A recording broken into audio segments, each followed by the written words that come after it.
అయ్యయ్యా ప్రార్థనకు రాయ్యా అని చెప్పి భార్య అడుగుతుంటే, ఇగో మీ దేవుడు గొప్పోడైతే నా తాగుడు మాన్పించమని నేను చర్చికి వచ్చి సేవ చేసుకుంటా అంటాడు. దేవుడు వచ్చి ఏం చెప్తారంట?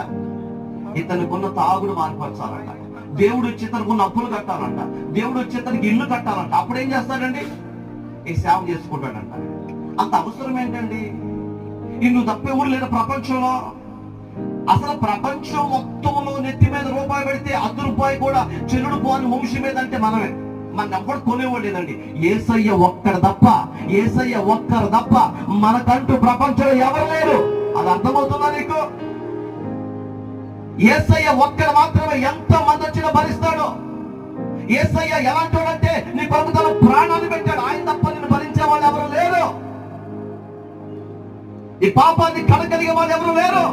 యేసయ్య ఒక్కరే. ఆయనతో పందెం చేస్తావా? నీ అంతటి నువ్వు వెళ్ళి నా పాపాలు క్షమించు ప్రభు